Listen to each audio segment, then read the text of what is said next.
Ativar mudo. Aqui tu tá falando, ó, tu fica verde. Não tá até falar, quero ouvir. Sim. E aqui se tu quer interromper o vídeo, ó. Então eu vou ouvir.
Deixei.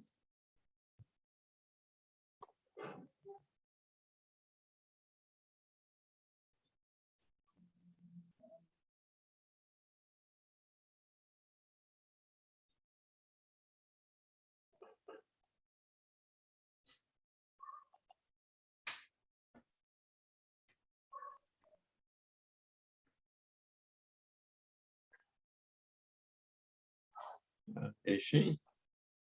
Pode tocar o sino? Como? Pode tocar o sino? Ah, sim. O meu ficou lá no Viazém.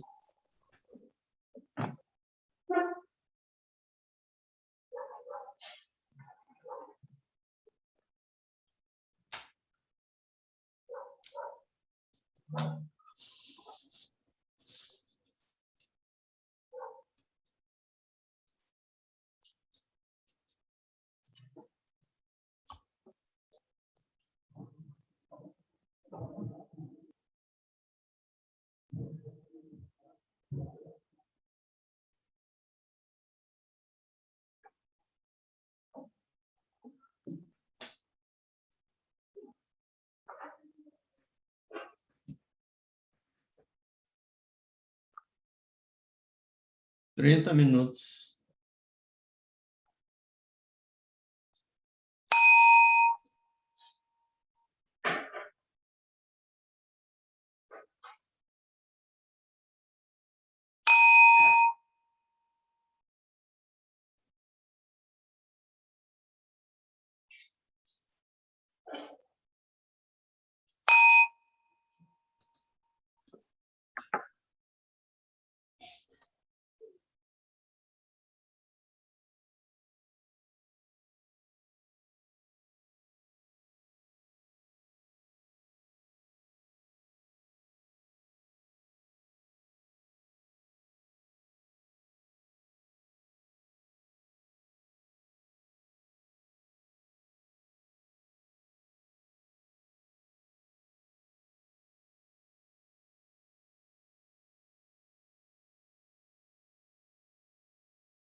Boa noite. Boa noite.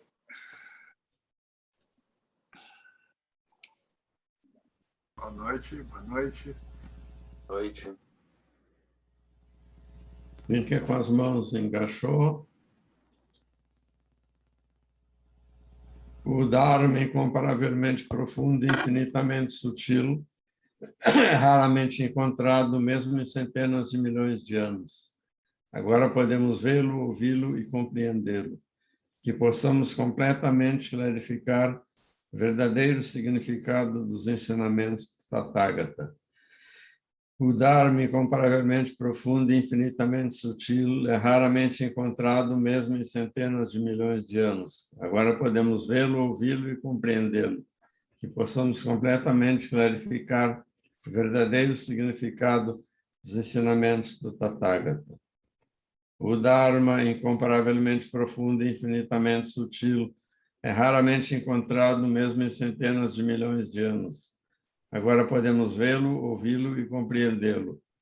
Que possamos completamente clarificar o verdadeiro significado dos ensinamentos do Tathagata. Esses versos a gente reza sempre antes de uma palestra ou de uma aula ou qualquer coisa assim. E quase tudo no budismo são 3 vezes, tá? Isso a gente reza 3 vezes. Bom, a última aula não foi uma aula, a gente foi ver a palestra da Roche, né? E agora a gente então vai retomar o que seria a segunda aula, depois a gente vai ajeitando. Então, eu vou falar um pouco sobre quem foi Buda, né? E qual é o principal ensinamento dele, que a gente chama de as 4 novas verdades. Depois o Sekar e o Eixin podem comentar também. Eu só vou dar uma faladinha sobre quem foi Buda. O nome civil dele era Siddhartha Gautama. Estão ouvindo bem? Era um príncipe indiano que vivia uns 2.600 anos atrás, numa cidade-estado chamada Kabira, no norte da Índia, onde hoje é o Nepal. E ele era filho do rei e foi educado para suceder o pai, né, na administração do reino depois. Mas ele era uma pessoa inquieta, a maioria teria se acomodado com isso, né? Uma situação ideal, né? Mas ele queria saber das coisas. Então, o mito diz assim, um dia ele saiu do palácio, meio escondido, porque ele era super protegido, e nessa saída ele viu um morto, um doente e um velho. Ou seja, uma maneira de dizer que o Buda tomou contato com a doença, a velhice e a morte e viu que ele também iria eventualmente ficar doente, velho, morrer, e outras dificuldades e sofrimentos que as pessoas, mesmo sendo ricas, mesmo numa corte como ele ficava, tinham. E aí ele se diferencia da grande maioria das pessoas. Ele não quis mais ficar ali no bem bom do palácio, né? Ele tinha carro, helicóptero, tudo que ele queria lá, né? E ele começou a pensar em como ajudar a humanidade a lidar com o sofrimento. E ele saiu do palácio escondido, deixou a mulher e um filho pequeno ainda, que mais tarde vieram seus discípulos, renunciou a tudo e foi aprender com os monges, com os yogis, ascetas lá da Índia. Ele cortou os cabelos, porque a Índia até hoje tem as castas, né? Ele era da casta mais importante, que eram os brahmanes, a casta religiosa. Cada um tinha um tipo de cabelo. Ele cortou para não identificarem ele com nada. Depois ele admitia alunos, mesmo os párias, que se a sombra de um pária encostasse em ti, tu tinha que te purificar. E ele aceitava como aluno.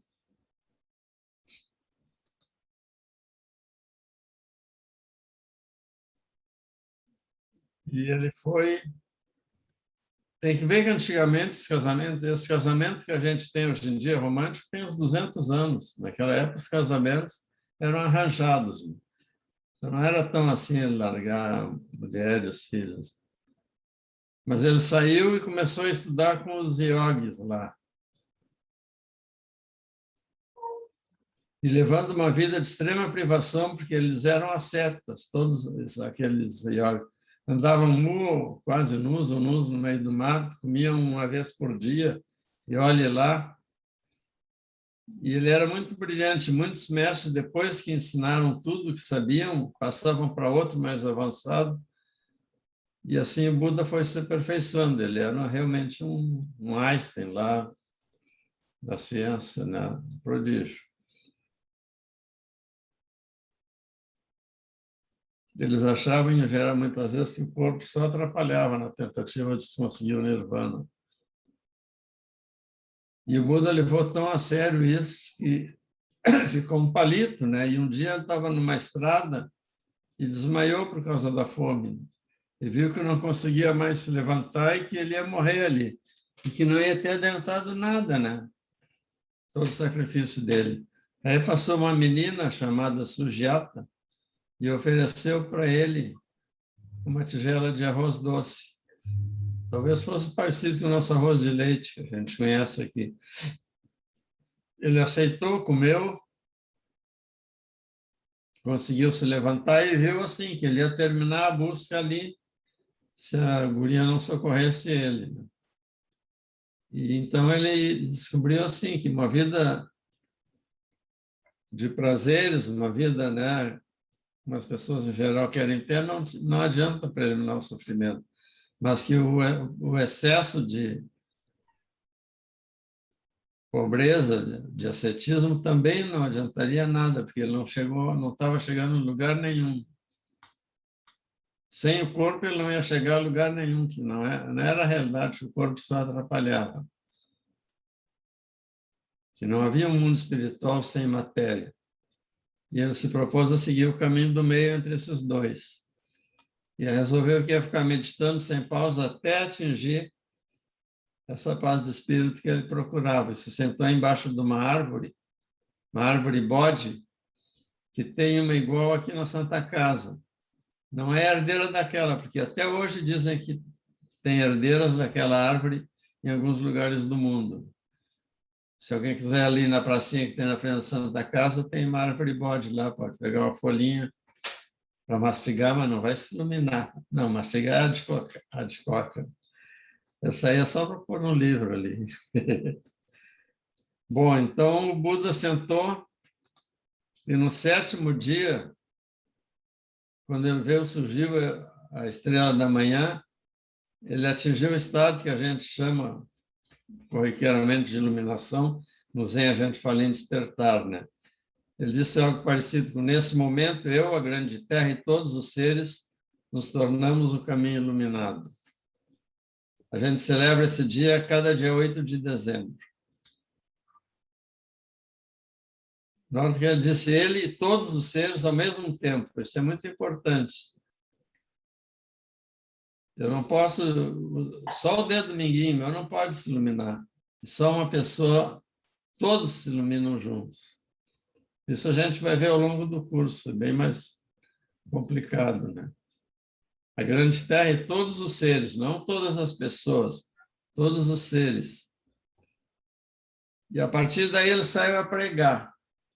Primeiro para os companheiros de prática, que no começo não queriam aceitar o Buda, porque achavam que ele tinha amarelado quando aceitou aquele arroz doce, né? Ainda mais de uma mulher, e aí vinha com aquele papo de caminho do meio, não sei o que é. Mas eles eram pessoas honestas, aqueles praticantes, eles eram praticantes mesmo, e eles viram que ele, pelo jeito dele, viram que ele tinha atingido alguma coisa. Ele conseguiu passar isso para eles, eles se tornaram os primeiros discípulos. Depois ele pregou para as crianças, porque se achou que elas entendessem, é porque ele estava certo e todos entenderiam. E as primeiras coisas que ele pregou, a primeira coisa, foi algo que depois foi chamado de as 4 nobres verdades. A primeira, o sofrimento existe. A segunda, o sofrimento tem uma causa. A terceira, tendo uma causa, ele pode ser extinto. E a quarta, há um modo de vida para se atingir isto. Então, vou dar brevemente isso aqui, depois o Eixinho podem falar mais. O sofrimento não é o sofrimento normal que a gente tem, doença, velhice, morte, dores variadas, né? Mas, assim, separar de quem se ama, está unido a quem a gente detesta, e principalmente algo mais sutil, aquela sensação de desconforto, de não estar bem centrado. A palavra dukkha não é bem sofrimento, ela é o eixo de uma carroça. Se o eixo não está bem ajustadinho, a carroça fica sempre meio assim, né? A gente está sempre à procura de algo que não sabe bem o que é. Num dos textos que eu mandei, eu falo disso, né? Tu ouviu o galo cantar, mas não sabe onde. Depois, o sofrimento tem uma causa. Devido à nossa ignorância e ganância, tudo é impermanente, mas a gente quer segurar as coisas, segurar o tempo, segurar tudo. A gente se apega às coisas, passa a depender das coisas. Não posso viver sem aquela pessoa. Claro que pode. A gente pode gostar de ter uma coisa, mas não pode depender da coisa. Eu posso tomar um pouco de vinho, às vezes, mas se eu depender de bebida, aí eu já estou com um problema muito grave, né? E a gente tem que aceitar que tudo passa, bom e ruim, tudo vai passando. A gente fica se lembrando do passado, pensando no futuro e raramente vive o presente. E isso causa um sofrimento, que o sofrimento pode cessar quando a gente consegue, através da prática, que a gente vai ver depois, e é uma prática bem severa, que dura bastante tempo. Quem não tem força de vontade, nem paciência, nem persistência, nem entra no caminho do Zen, que não vai chegar a lugar nenhum. A gente aceita que tudo é impermanente, deixa de querer que o tempo pare, e que nós não somos separados de todo o resto, nós não temos uma existência própria separada do resto. Quando a gente se dá conta de tudo isso, o sofrimento pode cessar. Nirvana quer dizer literalmente apagar, extinguir. Então a gente pode conseguir isso aí através do quê? De um caminho de 8 aspectos. Eu vou ler aqui numa ordem porque tem que ler em alguma ordem, mas na verdade eles são interpenetráveis. Compreensão correta, fala correta, meio de vida correta, atenção correta, pensamento correto, ação correta, esforço correto e concentração correta. A compreensão correta é compreender as 4 novas verdades, ver a vida como é, sem otimismo nem pessimismo. Pensamento é ver claramente uma situação sem se enganar pelas emoções. E é mais que isso, depois a gente vai falar mais profundamente, tá? Mente e corpo unificados. A fala correta, que é consequência do pensamento correto, usar as palavras apenas para fazer o bem. Eu posso falar muito bem para enganar os outros, como a gente vê tanto aí na política, né? A ação correta, evitar o bem, evitar o mal, fazer o bem. Meio de vida correto, não ganhar a vida fazendo o que causa mal. E também cuidar do corpo, alimentação, sono, não se intoxicar. Esforço correto, se dedicar profundamente, sem preguiça e sem desviar do caminho. Eu vou mandar tudo por escrito, tá? Atenção correta. Prestar atenção no que faz, fazer bem feito. Atenção aos detalhes e, principalmente, prestar atenção nos outros e no ambiente que te cerca. Uma mesma ação pode ser justa em certas circunstâncias e ruim em outras, né? Então, a gente tem que estar sempre prestando atenção em onde é que a gente está, qual é o meio que a gente vive, para saber como deve agir. Concentração correta, estar sentado no se faz sem se distrair com outras coisas, e a meditação, né? O que nós chamamos de zazen é concentração. Então, só numa frase assim é isso. Agora, então, o Eixinho Seikar, que eu vou passar o pepino para eles. Para eles falarem um pouco sobre esse caminho das 4 grandes verdades. Depois a gente fala de novo aí. Se alguém tiver alguma dúvida, pode dar uma perguntadinha agora, depois, ou esperar para perguntar depois. Aí já tem mais coisas que não entendeu, fica melhor. Então, Eixinho ou Seikar podem tirar no para o ímpar aí.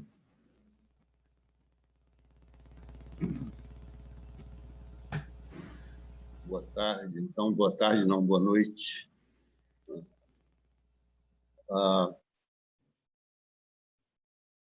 Eu acho que vou deixar toda essa parte posterior ao que o Nisensei falou, do monge Seikar, que com certeza vai nos iluminar ainda mais, porque todos nós somos iluminados ao praticar, né, o zazen, que nós estamos também praticando agora.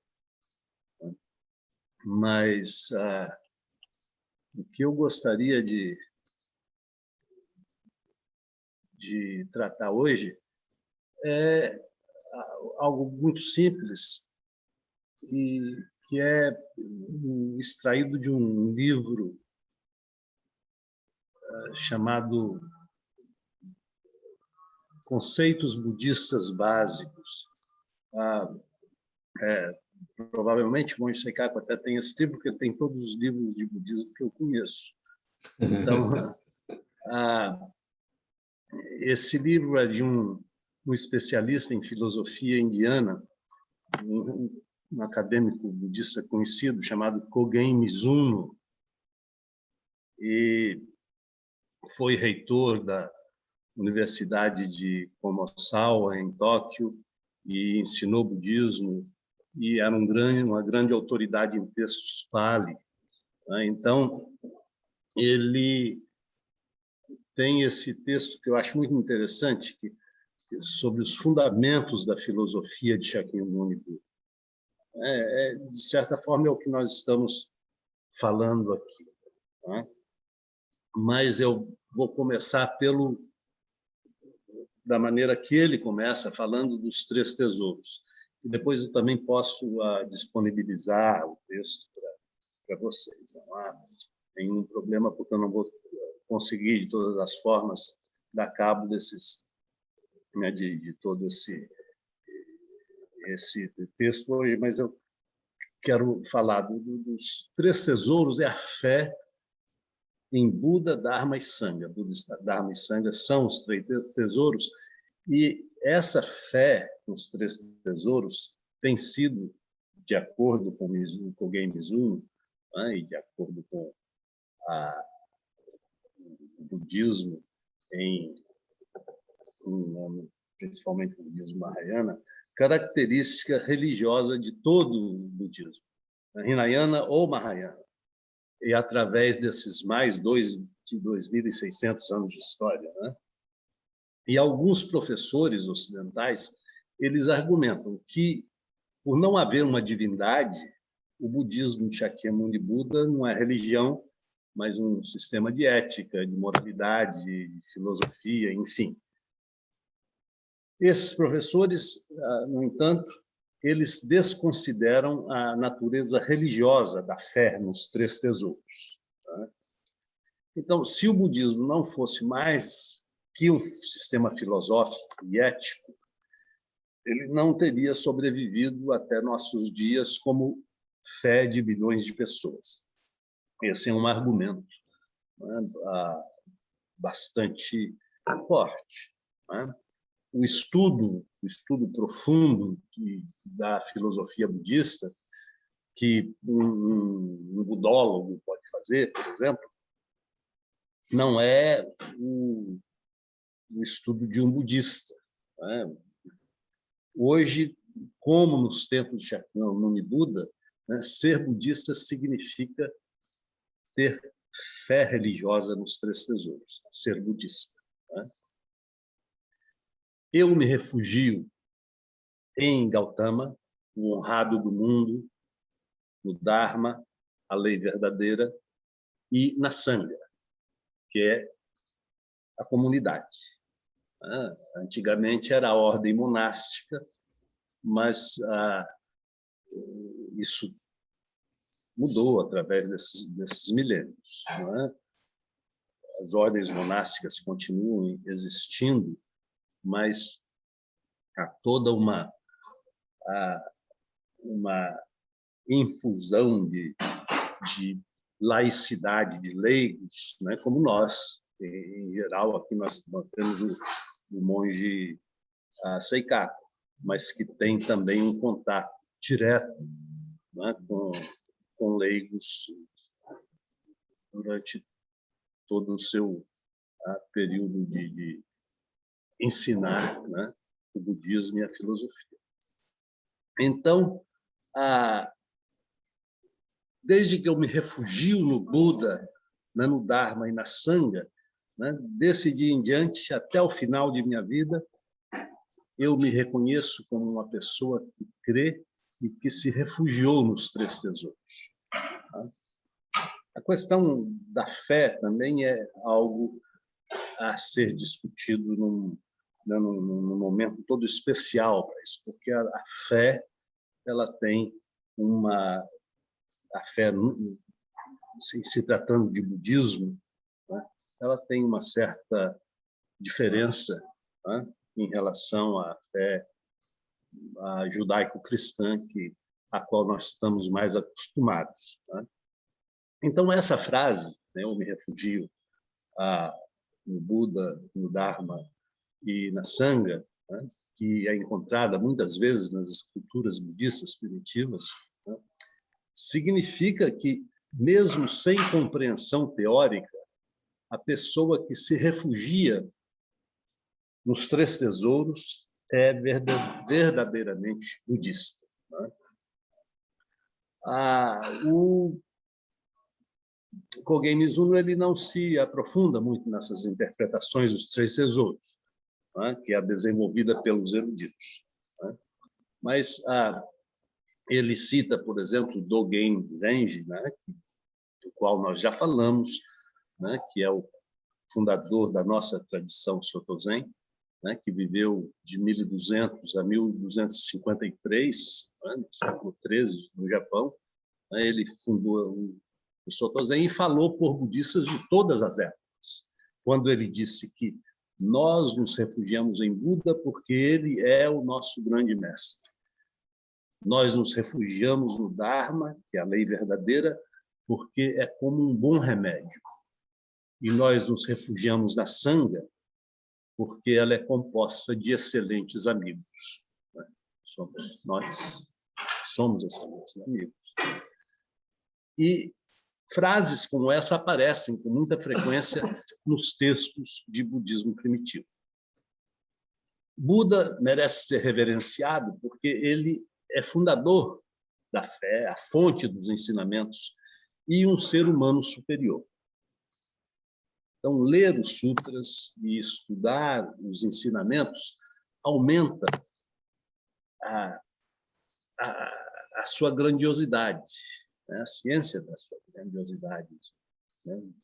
O Dharma merece ser reverenciado porque são os ensinamentos descobertos e transmitidos por Buda e porque o Dharma cura a mente, né? Em japonês, Shin, né? Mente, coração, espírito, né? É curado pelo Dharma, que é o remédio efetivo que também cura o corpo. Shakyamuni Buda, como um grande médico, sempre seleciona o melhor remédio para a doença que está ocorrendo. E o seu remédio é a verdade, que é universalmente aplicável a todas as pessoas em todos os tempos. Essas 4 nobres verdades foram mencionadas agora no Nissensei. A Sangha é uma irmandade de praticantes com a mesma fé, né? Nós todos, como budistas, nós nos refugiamos em Buda, no Dharma, na Sangha. E após o parinirvana de Shakyamuni Buda, parinirvana é quando ele morre, né? Os monges e monjas se tornaram responsáveis por transmitir os ensinamentos, mostrar o caminho da libertação para todos os seres, proteger e preservar os 3 tesouros. Na época, os monges e monjas eram as pessoas que faziam isso. Hoje, há muito mais, né, leigos, como a maioria de nós, mas os monges e monjas continuam fazendo esse trabalho. E assim, o Dharma tem sobrevivido e tem sido divulgado através dos esforços da comunidade, da Sangha. E por essa razão, os budistas, né, têm sido considerados, principalmente os monges nesse caso, né, e no Japão, como tesouro nacional, né, e de outros países também, né? Os monges budistas são considerados tesouro nacional.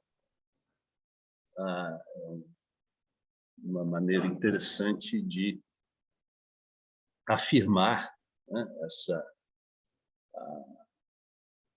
essa direção, né, desses países que não são teocracias, né, evidentemente, porque o budismo não se baseia em nenhum deus. Mas é dever da Sangha, então, interpretar o Dharma corretamente, né? É nosso dever interpretar corretamente o Dharma e permitir que ele sirva como um bom remédio. Então, quando a Sangha é mantida e protegida, aí o budismo floresce. Caso contrário, ele desapareceria. E, sendo assim, a Sangha precisa de ser de excelente qualidade, né, para manter a absoluta fé transmitida por Buda e pelo Dharma, né? Essa fé, essa convicção, né, esse que nos leva à prática, né, essa prática incessante, que é a nossa própria vida. Nós estamos conscientes de estar vivos, né, com todos os seres e sermos, né, com todos esses seres, quer dizer, sermos parte desse todo, e como o todo é a parte, e a parte é o todo. E nós, como parte, nós somos o todo. Então, os 4 indestrutíveis objetos de fé, né, em que os praticantes verdadeiros, né, essa palavra também é interessante, né? Nós temos, por exemplo, isso é só um parênteses, né? a Terra Pura, que é uma escola de budismo. Depois temos a verdadeira Terra Pura. E aqui, então, temos os praticantes verdadeiros têm confiança inabalável, né, nos 3 tesouros: Buda, Dharma, Sangha e os 5 preceitos. Né? Esse número de preceitos são muito variáveis, mas o citado nesse estudo, nesse ensaio, são os 5 preceitos: não matar, não roubar, não indulgir em atividades sexuais errôneas, não mentir e não se intoxicar. A pessoa que crê profundamente nos 3 tesouros e segue corretamente esses preceitos, né, são praticantes verdadeiros. O objetivo do budismo é que seus praticantes possam transformar o mundo num local de paz e felicidade, livre de guerras, lutas, antagonismo, inveja, injustiça e iniquidade. Parece uma tarefa impossível? É a tarefa de todos nós. Então, nós lidamos com os impossíveis. O budismo como filosofia. Shakyamuni Buda ensinava às pessoas leigas que simplesmente mantivessem a fé nos 3 tesouros e seguissem os 5 preceitos fundamentais. A devoção aos 4 objetos indestrutíveis de fé leva diretamente à iluminação, eliminando a possibilidade de ser atraído por crenças falsas. Em outras palavras, né, pessoas com fé podem fazer do budismo uma experiência pessoal, mesmo se não tiverem um completo conhecimento da filosofia budista. No entanto, qualquer pessoa que queira compreender a verdade essencial dos ensinamentos de Buda e compreender completamente a sua visão do mundo e da humanidade, precisa estudar filosofia budista. Principalmente devem fazer isso os membros da Sangha, pessoas que precisam ser especialmente treinados para orientar, responder perguntas e sanar dúvidas.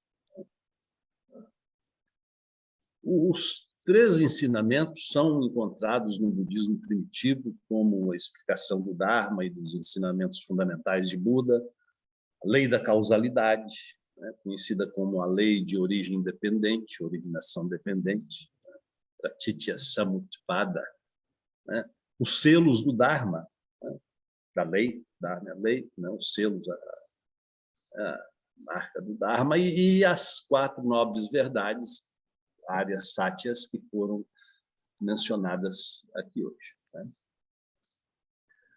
A causalidade, ela ocupa uma posição central, de importância central, e é o núcleo real da toda a filosofia budista.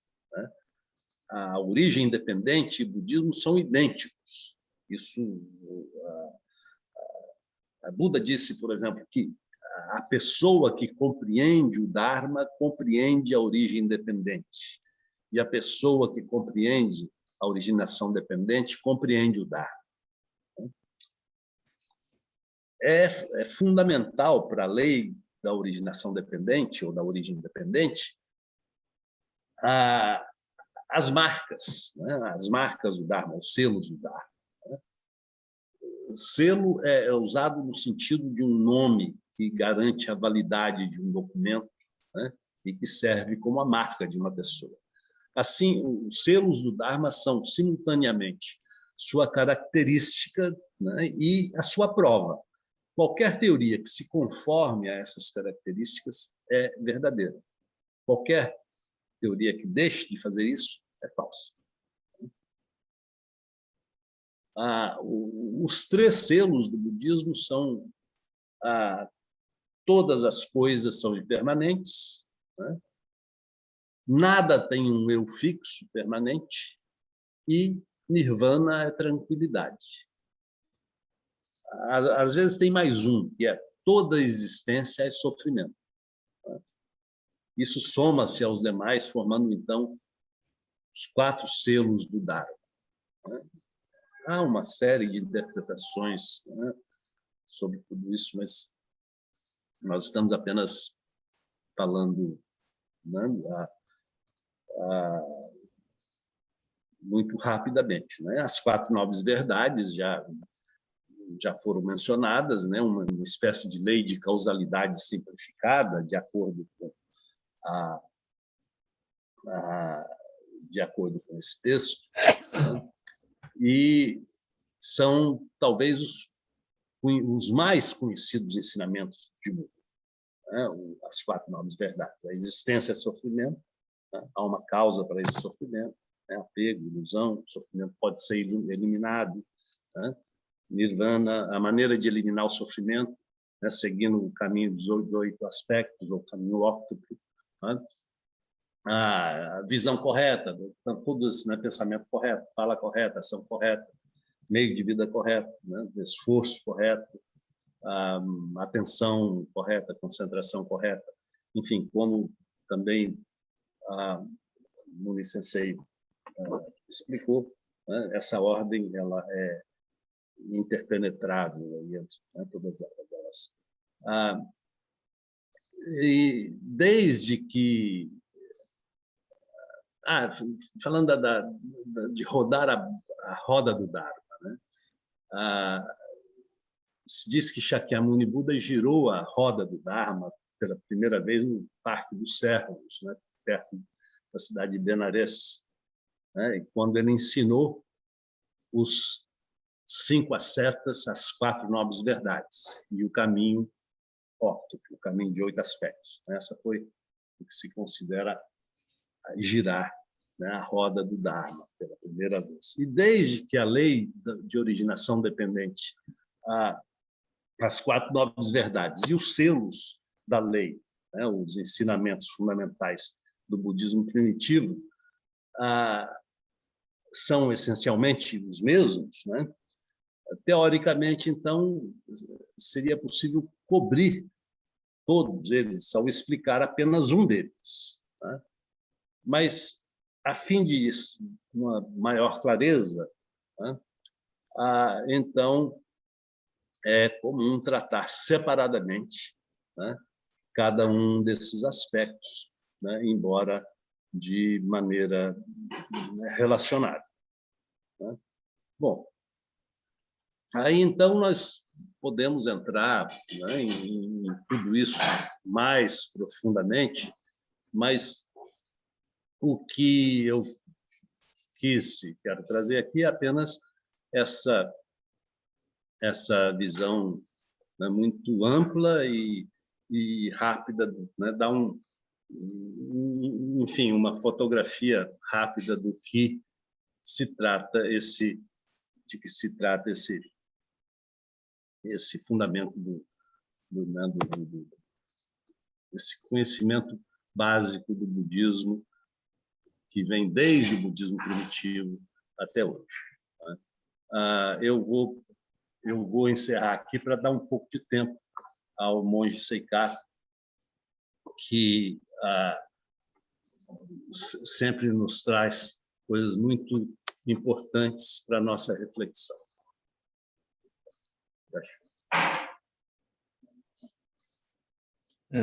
Só para explicar um pouquinho antes, esse caminho óctuplo, nas próximas aulas, 2 aulas, nós vamos falar dele, tá? Então, a gente vai aprofundar isso aí, o caminho óctuplo. Então, Seikaku. Boa noite aí, obrigado. Eu gostaria de fazer alguns comentários, assim, compartilhar com vocês algumas reflexões sobre a vida do Buda, né? Como foi colocada aqui rapidamente, contada rapidamente pelo Muni Sensei. Tem coisas que eu acho que são muito, muito significativas, né, na vida do Buda, e a gente refletir um pouco sobre o contexto, né, cultural da Índia, onde o Buda nasceu, né, e viveu toda a sua vida, e aquele universo cultural, né, e religioso que é muito diferente do nosso universo ocidental, das nossas religiões, da nossa visão de mundo. Eu acho que isso é uma coisa muito positiva, assim, do budismo, porque nós estamos vivendo, inclusive, uma época de muito conflito, e conflito religioso e conflitos culturais, né? Eu, até algum tempo atrás, pensava que a época das hostilidades religiosas teria terminado definitivamente, e tenho constatado que, infelizmente, eu estava enganado. A gente está vivendo esse tipo de situação até no Brasil hoje. E aí entra toda uma série de questões muito interessantes para a gente levar em conta, né, em consideração, que estão relacionadas também com a cultura indiana e a natureza que o próprio budismo assume dentro do contexto da cultura indiana. Então, por exemplo, nós temos na nossa tradição cultural, né, questões que são decisivas até da gente. E o budismo nos dá a possibilidade de compreendermos melhor a nossa própria cultura em certos aspectos. Por exemplo, nós temos na nossa cultura um conflito constante, né, entre filosofia e religião. É uma coisa ocidental. Então, quando se coloca, por exemplo, se o budismo é uma filosofia ou é uma religião, né, que é uma questão muito importante no nosso contexto cultural, que sempre é suscitado, diz, para aí, mas se o budismo não tem uma crença em Deus, então o budismo é uma religião, né? Isso não é uma questão assim, sem implicações sérias, até tem implicações no mundo acadêmico, né?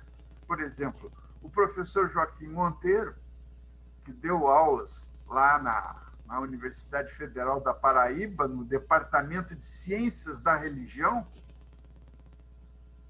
ele conta que no Departamento de Ciências da Religião, dentro dos critérios do departamento, o budismo não é religião, porque eles só admitem que a religião, que o conceito de religião seja aplicável a religiões que são teístas.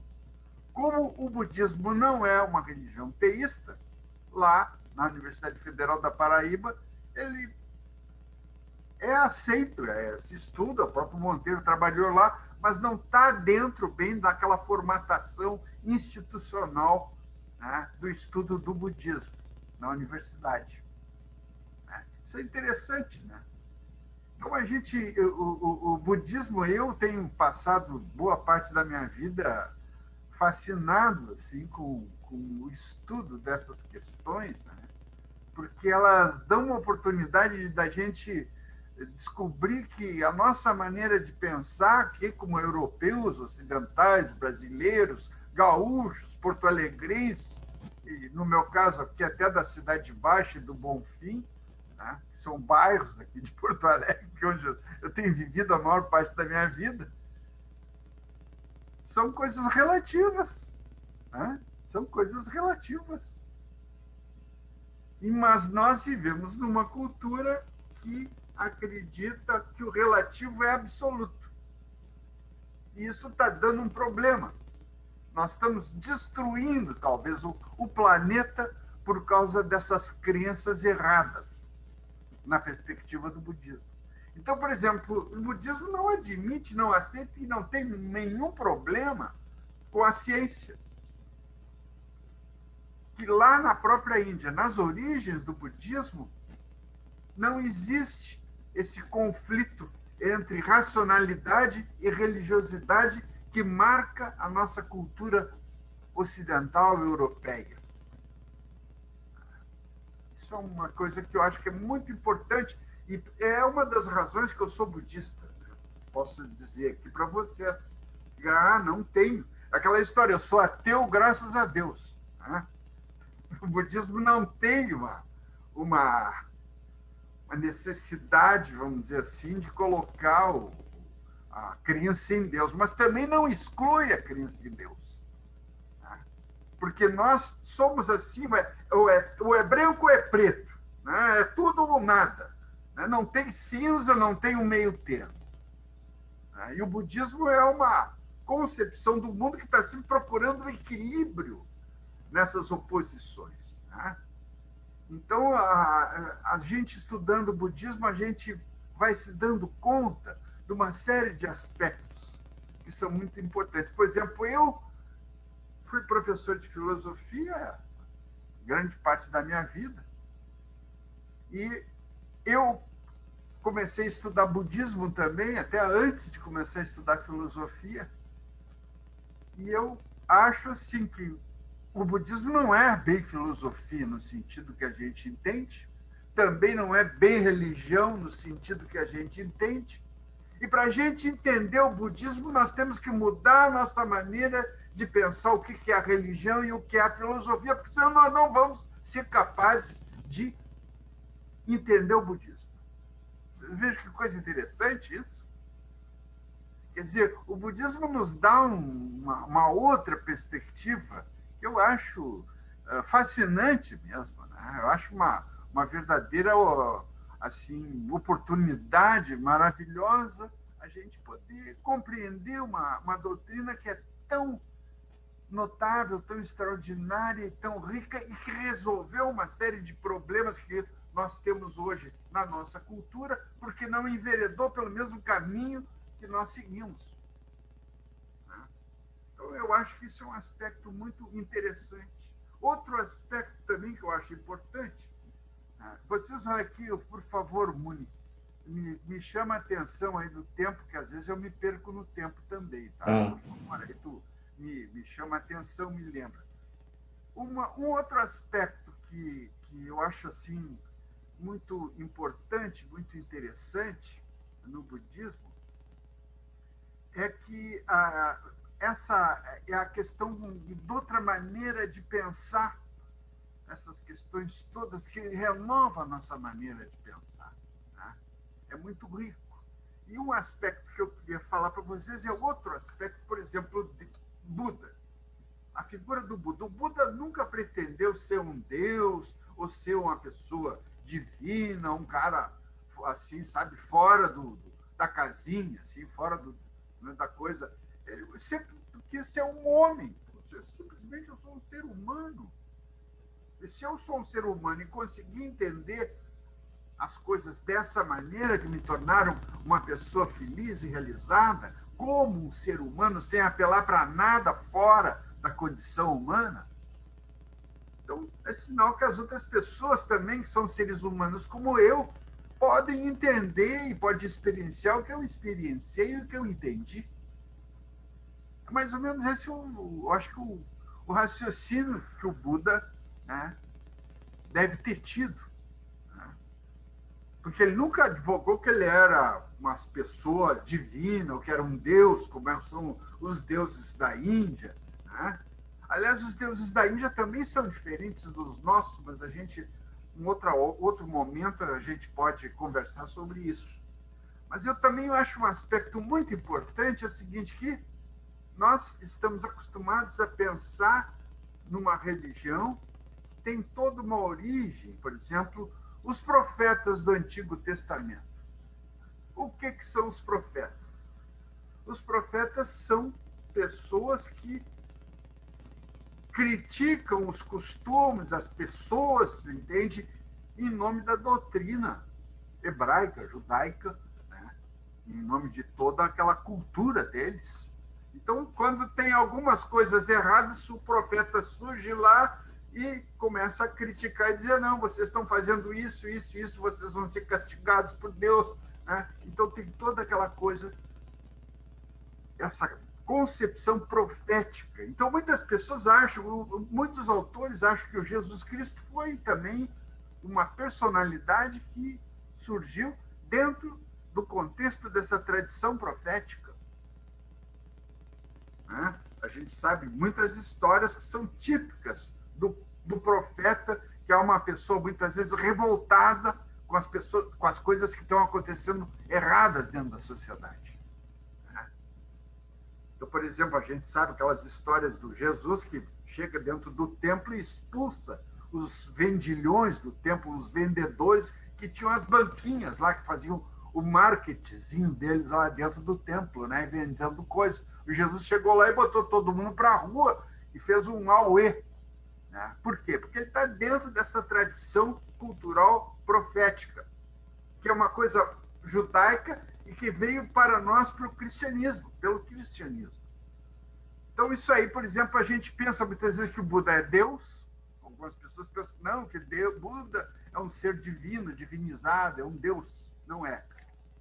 Segundo, a gente pensa assim, que o Buda não é um profeta no sentido de ser essa pessoa inconformada e revoltada, né, com as coisas, ou que se julga o dono da verdade. Não.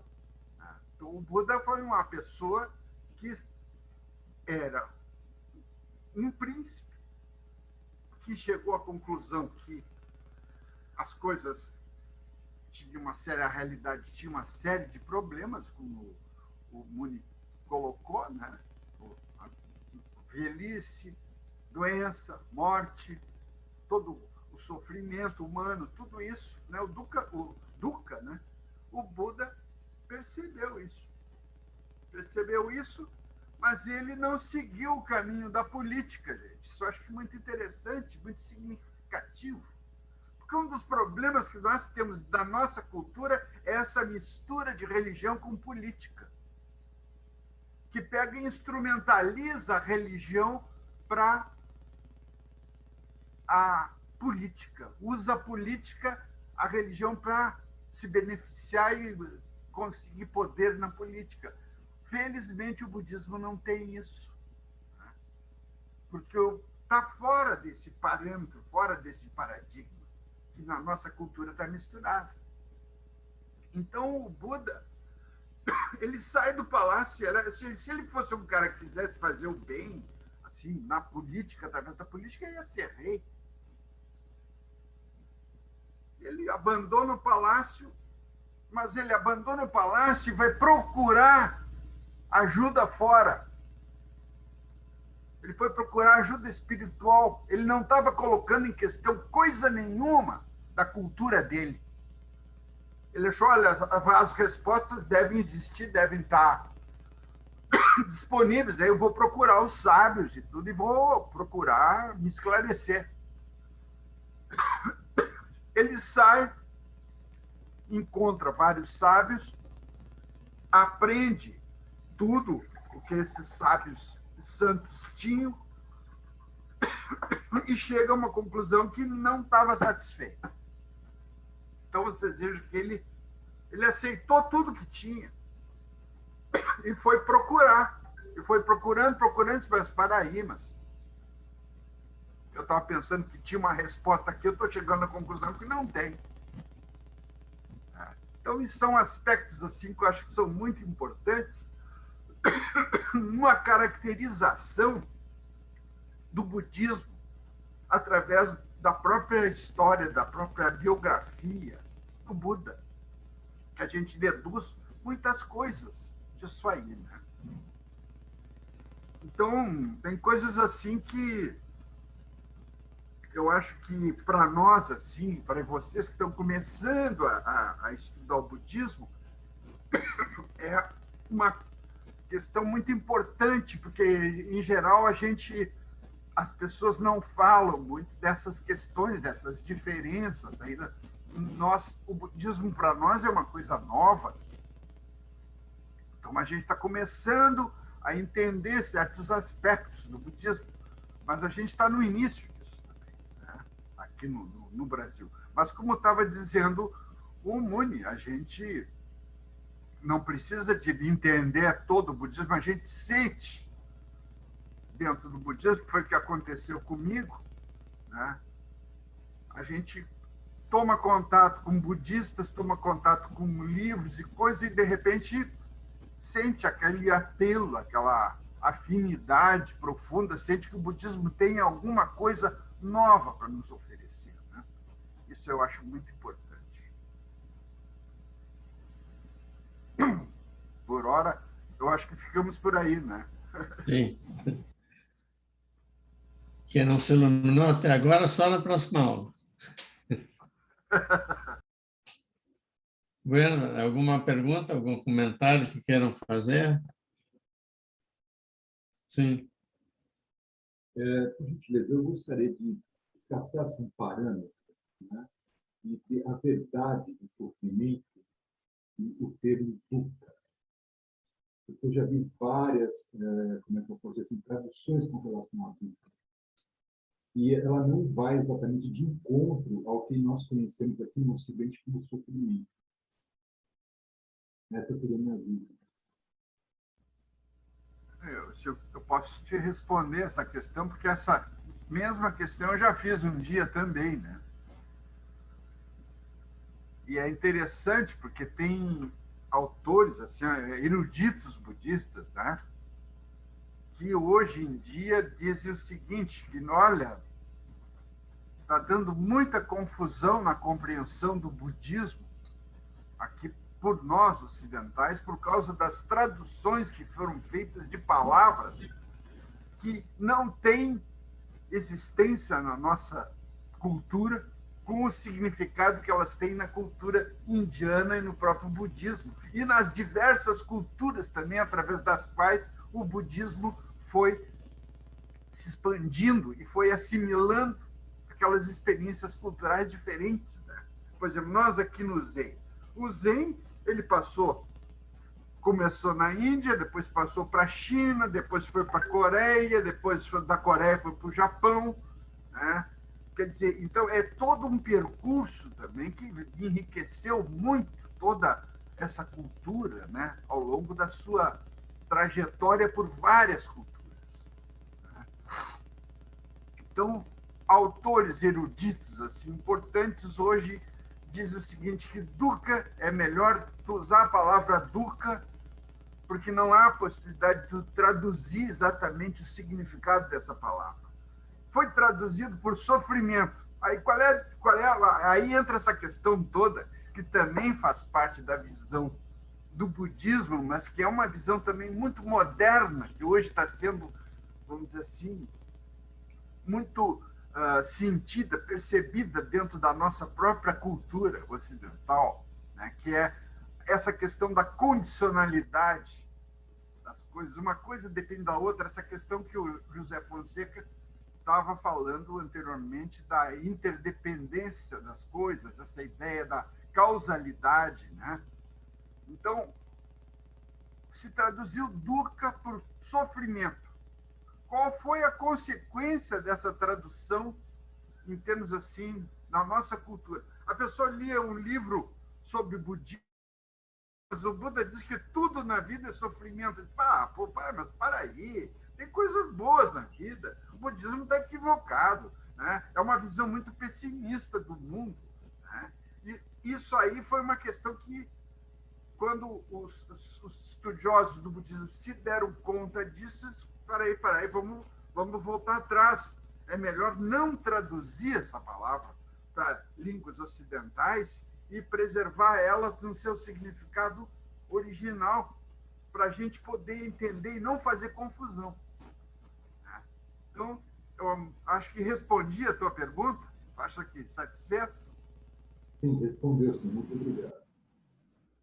Então tá.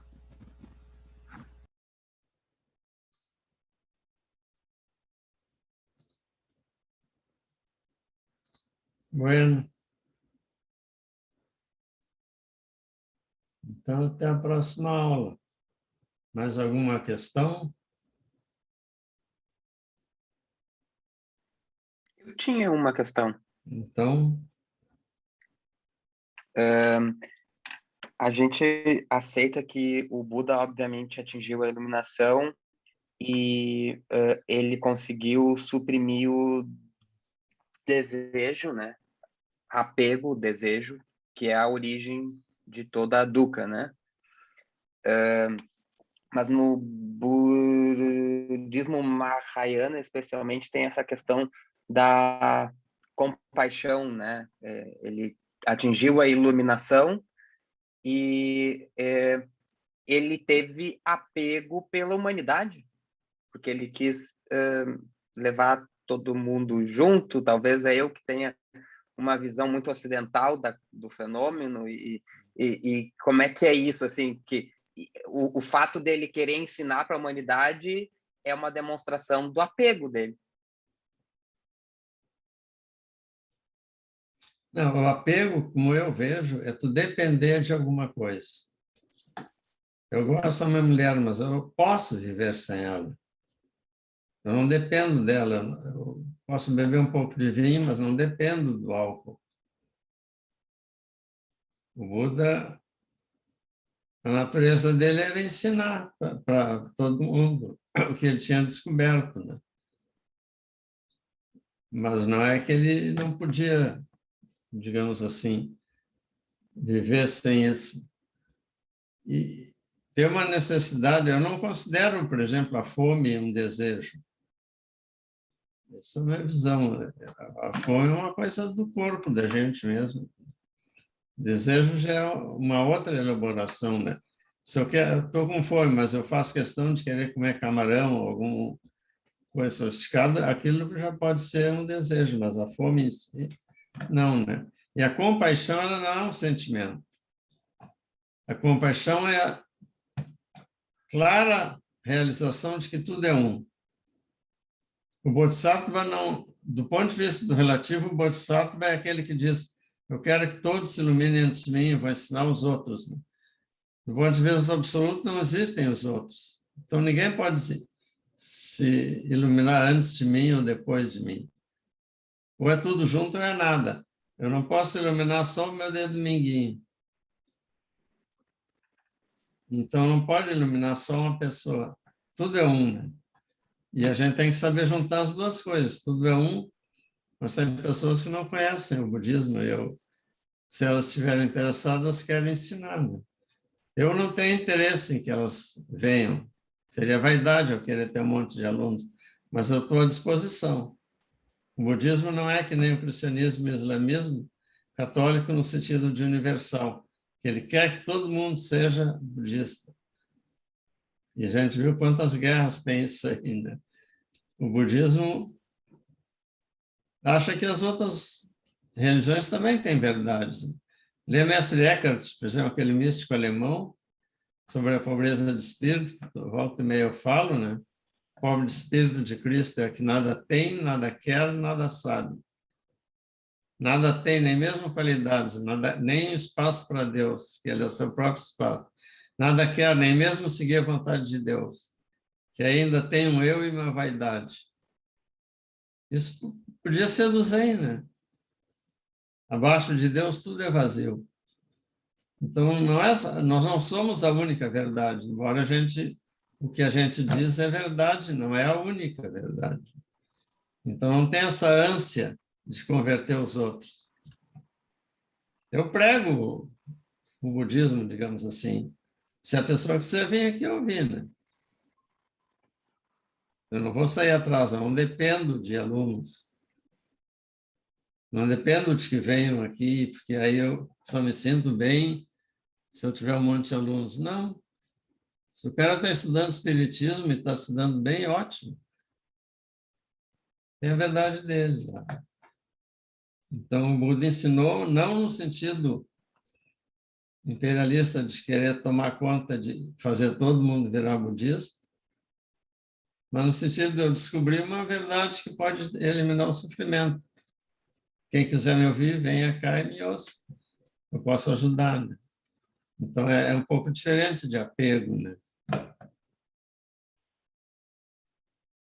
Eu sou meio como os médicos de antigamente, que jamais se anunciavam, né? O primeiro anúncio médico que apareceu foi um escândalo. Hoje em dia, então, assim, eu não tenho necessidade de alunos, mas eu estou à inteira disposição para ensinar isso aqui, que foi o que eu fiz, né?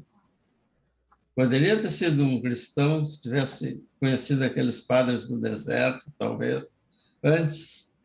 São muito bonitas também as coisas que eles dizem. O Cântico dos Cânticos é uma maravilha, né? Deus está nos detalhes. Então, nós não somos a única verdade. E não precisa que todo mundo seja budista. Agora, é bom que todo mundo seja, né? O que é. O catolicismo diz assim, que no fim dos tempos, Deus vomitará os mornos. Aquele que sabe, fica em cima do muro, né? Se o cara morreu, e se vem em cima do muro com os anjinhos, todos chamando ele, vem para cá, vem para cá. E os diabinhos lá sorrindo, né? Aí ele chamou o diabo e perguntou, pô, por que que vocês não me chamam? Ele, não, é que o muro é meu. Quem está em cima do muro já está do lado do diabo, né? Então, o que eu tentando convencer as pessoas é o seguinte, seja que quando eu tinha 14 anos, eu já falei isso muitas vezes, o padre de batina na aula dizendo assim, é melhor ser um comunista convicto do que um católico frouxo. Seja o que for, seja. Se for budismo, eu estou aqui para ensinar. Se não for, eu dou endereço de outras coisas que podem ensinar. E nem precisa aprender aqui, pode ser budismo da Terra Pura, de qualquer outra, né? A gente dá o endereço ali, o cara vai lá, procura onde ele achar que é bom. Então, é mais ou menos isso aí. Uma questão que eu gostaria de comentar, né, a respeito dessa questão do desejo, também isso é um tipo de uma tradução que nos causa problema, porque se tu não tiver desejo, tu vai ser o quê? Entende? Como é que tu vai ser um ser humano se tu não quiser nada? Entende? Não tiver nenhum desejo, nenhuma, quer dizer, então isso aí, né, é um problema que eu perguntei, a primeira pergunta que eu fiz para o primeiro monge budista que eu encontrei na minha vida, que foi o monge Anuruddha, um monge Theravada que morou muitos anos no Rio de Janeiro. Ele me respondeu que o budismo tinha que eliminar o desejo.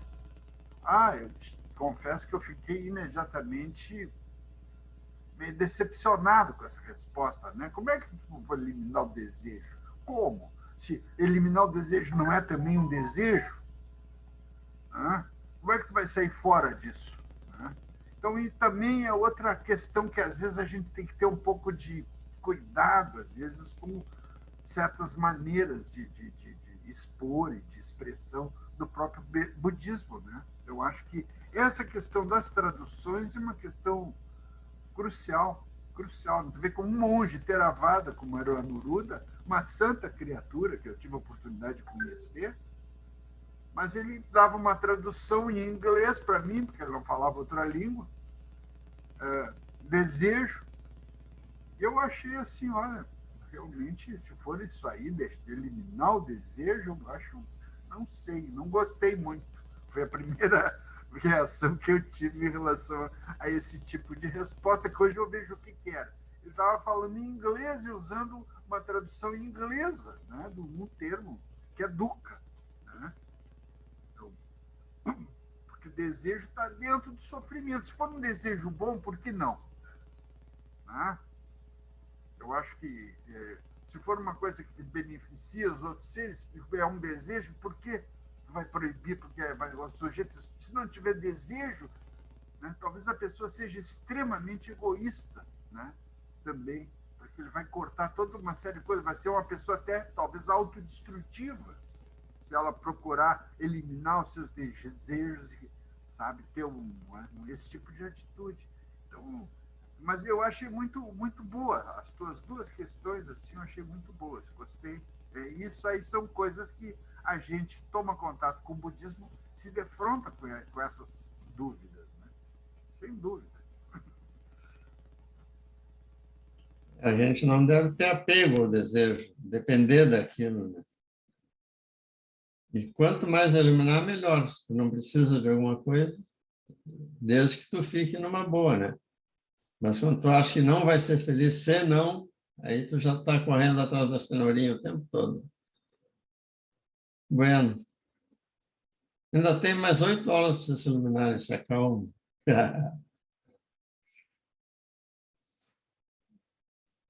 Oi.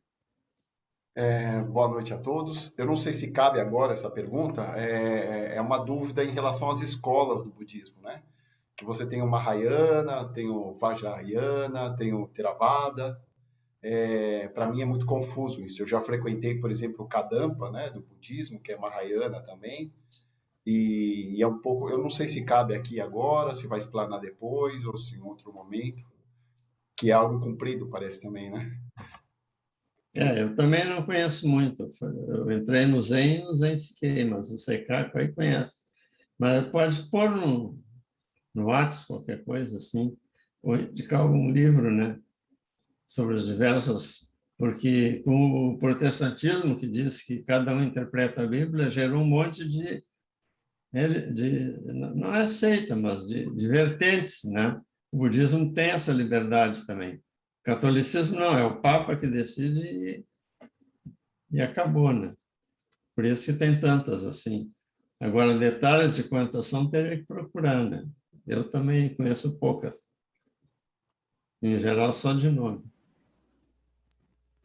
Agora, tem uma coisa, o budismo ele tem algumas doutrinas que são aceitas sem questionamento por todas as tradições. Assim.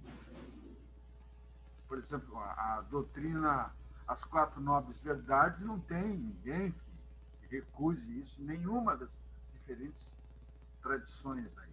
Né? A Dukkha, ninguém discute isso aí é ponto pacífico. Né?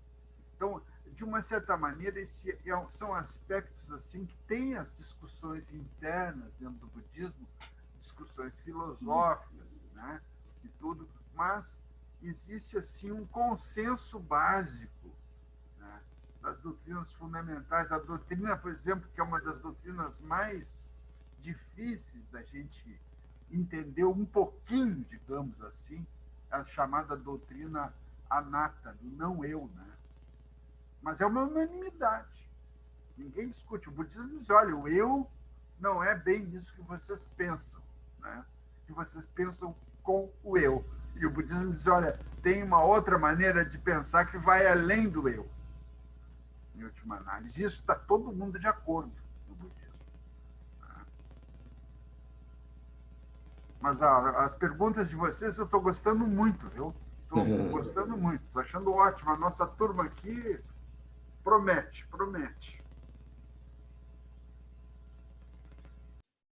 Bueno, então, mais alguma? Podem ir.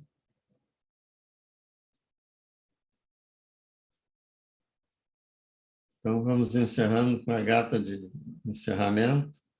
Todo mundo fica em... Que os méritos de nossa prática se estendam a todos os seres e que possamos nos tornar o caminho iluminado. Então, até quarta que vem, quando a gente vai ver o caminho óptico. E, mais importante, seguir, se possível, o caminho óptico. Só ver não adianta. Então, tá, boa noite a todos. Boa noite. Se cuidem. Boa noite. Boa noite. Boa noite a todos.